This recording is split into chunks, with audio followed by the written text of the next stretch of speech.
So my independent study is on metabolic syndrome, acute kidney injury, and chronic kidney disease. So a little bit of why I started this independent study. My uncle was diagnosed with end-stage renal disease at the age of 45 2 years ago. And because of that, I reached out to a professor at Boston University to conduct some research with her. And it worked out. So over the summer, I went to the lab, like in person in Boston, and I helped to sort out vials with like different biomarkers for chronic kidney disease, and then did a bunch of like logging on computer data in their system for that. And then later, like a month later, I actually traveled to Nigeria to conduct 4 interviews with chronic kidney disease patients in a city called Gwagwalada, Nigeria. And this is a photo that I took on my way to those interviews. It's kind of a rural town, so it doesn't really look like all of Nigeria, but yeah. And then the main goals of those interviews were to look at diet adherence in those in Nigeria and sub-Saharan Africa, and the psychosocial factors influencing their adherence to those recommendations. And while I loved interviewing them, like it was probably one of the key moments of my life, like going there and just hearing their stories, I wanted to know why diet influences the development of chronic kidney disease and like really get to the molecular level of it. So yeah, that's why I started this independent study. And also I wanted to see how the brain's control of appetite played a role in how chronic kidney disease can come about. So basically an overview of what I looked at. I started with metabolic syndrome, which is basically an umbrella term for different conditions that the body has when one has an unhealthy diet. That's one of them. And lack of physical activity. And then also like high cholesterol levels, high fat levels. What's another one? And also insulin resistance, which is very big. And then how that essentially leads to hyperglycemia when you have a high cholesterol level. It affects the brain's ability to control how much you eat, and you think that you need more than you really need, so then you start to eat too much and your blood sugar levels rise, which is what hyperglycemia is, chronic high blood sugar content. And then finally it starts to injure your kidneys and eventually causes chronic kidney disease if that injury does not repair and it's chronic. So yeah, and it's the dysfunction of kidney tubules and permanent scarring. So just to start off with where I started off in my independent study, I looked at oxidized low-density lipoprotein and cholesterol, and just for like a visual representation of what they do together, they're kind of like best friends forever, or BFFs. And like oxidized LDL, like low-density lipoprotein, is basically a carrier for cholesterol around the body, and there are different weights of lipoproteins, and when I say lipoproteins, I mean lipoproteins with cholesterol, and how these different weights depend on how much cholesterol content is actually being carried in that lipoprotein. And with low-density lipoproteins have more fats than the actual protein carrying it, so that is considered bad cholesterol. And that just is not good for your body. And then cholesterol itself is a fatty acid that in normal levels it helps to maintain cell structure, and which helps your cell exchange different nutrients inside and outside of the cell. And 80% of the cholesterol is actually made in your body is actually made by the liver, and the other 20% comes from what you eat and everything. But when you eat too much cholesterol from food, it then attaches to its BFF and then just becomes very unhealthy, which I will go into in a second. So this is an overview of what cholesterol does in our body and how that leads to like hyperglycemia, which then injures the kidneys. So I started off with researching how cholesterol and oxidized low-density lipoproteins basically go into our blood vessels, and when one has a very unhealthy diet with a lot of cholesterol, it starts to build plaques in your blood, and as we know, that can increase blood pressure. It's what causes heart attacks as well, when those plaques build up and cause a blood clot when too much pressure is put on that area. And then I then went into how cholesterol buildup in the hypothalamus of the brain, which is involved in regulating how much you eat and how hungry you are, how it messes with your ability to know when you're truly hungry and when you're truly satisfied, and makes you more hungry than you need to be, and makes you eat more, and ultimately raises your blood glucose levels, sugar levels, and then how that hyperglycemia ends up injuring the kidney tubules, and over time can cause chronic kidney disease if diet is not changed. So, yeah. So the first part I want to talk about is atherosclerosis, which is basically how I explain when oxidized LDL, the low-density lipoprotein, brings its best friend, cholesterol, into our arteries. And basically, the arteries take that cholesterol in and start to build these layers on top of it and create plaques, which end up just constricting one's blood vessels and reducing blood flow.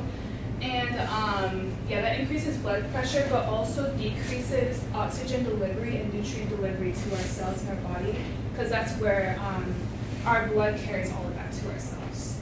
And that can also cause acute kidney injury by basically depriving the kidneys of what they need to function. Hypothalamic ileosis is when cholesterol deposition happens in the hypothalamus, and it's when oxidized LDL, again with his best friend, go into the hypothalamus and cause inflammation, because in your hypothalamus, whenever something that is not supposed to be there comes in abundance, it basically sends signals off to your immune system to say, like, hey, macrophages, I need you to attack whatever's here. And that causes inflammation in your tissues. And that inflammation, which is gliosis, basically impairs your hypothalamus's ability to receive signals from your stomach or your fat cells to tell you when you're hungry and you need food, and when you are satisfied and you do not need any more food.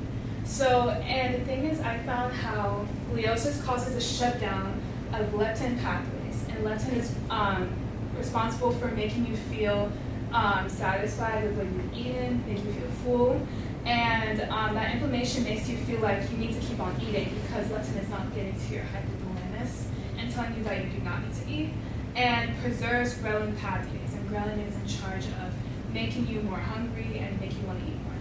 And that essentially leads to diet-induced obesity, but what I want to focus on is how hyperglycemia, the high levels of glucose in our blood, arises from fats. So just like an overview of the kidney, because I know like a lot of you probably don't know what the function of the kidney is. Overall, it's basically an organ that filters out what we eat, and not what we eat, but what comes out of our hearts and what our body cells discard of.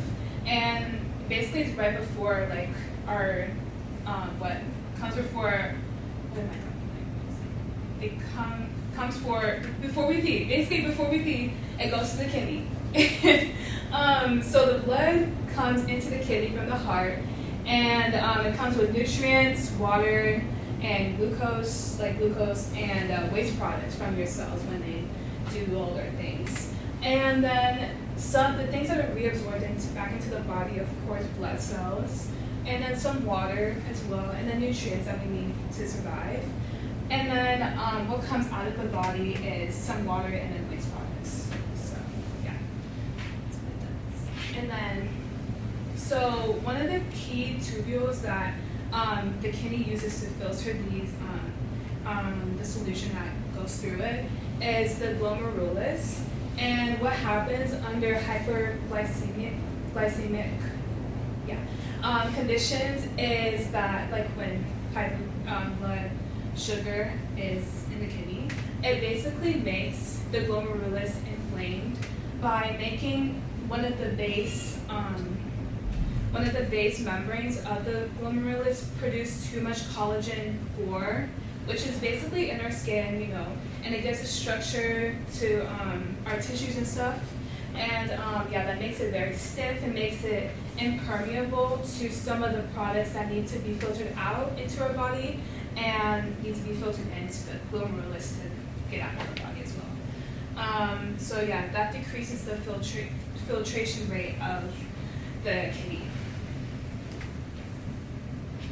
And another thing that hyperglycemia does is increase renin production. It's basically through this enzyme. I don't have the specifics of it right now. It's in my research paper, but trust me when I say hyperglycemia does increase renin production.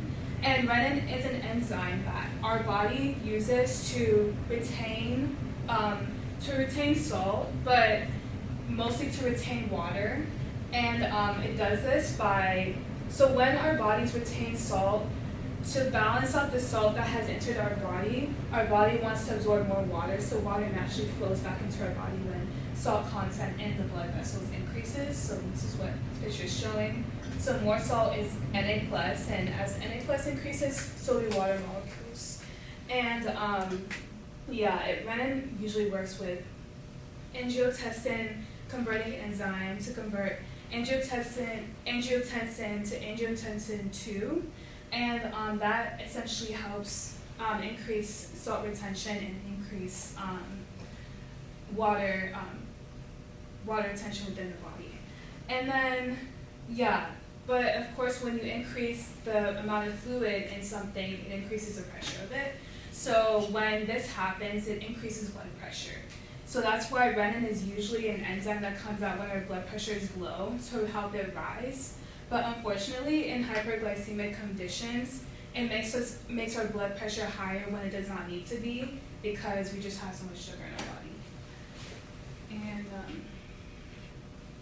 and then this is just a side factor. It's not like I thought I was going to go into it a lot, but throughout my independent study, I didn't really focus on it that much. But essentially, oxidative stress is when electrons, so in our cells, we have our cellular respiration to kind of fuel our bodies and make our cells function. And in that cellular respiration, electrons are what are like going around in a train in the mitochondria to make that process happen. And when those electrons leak out of that train, they can actually attach to free oxygens within the cells to create dangerous oxygens, which are called reactive oxygen species. And they can go around to different cells, stealing different parts of it because it basically is unbalanced.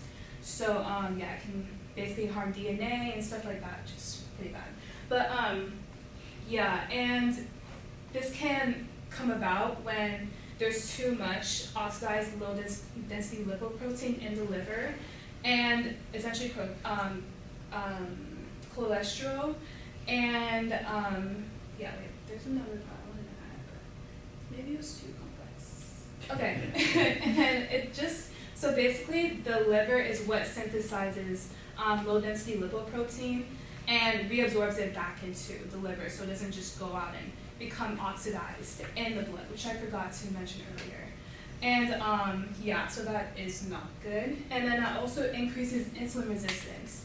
And insulin resistance is when the liver is unable to take out glucose from the blood to lower glucose levels and basically continues hyperglycemia. So the result of that is hyperglycemia and increased level of oxidized lipoproteins in the blood. This is just an overview. It's kind of a lot, but it's an overview of what I studied and what I just walked you guys through a little bit. So starting off with the thickening of blood vessels, it creates oxidized lipoprotein plaques, which increase blood pressure. And then I went on to how the cholesterol deposition in the brain basically brings on hyperglycemic conditions by impairing our ability to know when to stop eating. And then that causes inflammation of the kidney tubules. And then that eventually leads to fibrosis, which is the stiffening of the kidney and its inability to function. And that is irreparable. And it happens when acute kidney injury happens so many times that it just starts to scar and leave permanent marks, and then that ultimately leads to chronic kidney disease. With the side note of oxidative stress, because I don't really focus on it that much. But yeah, thank you so much for listening.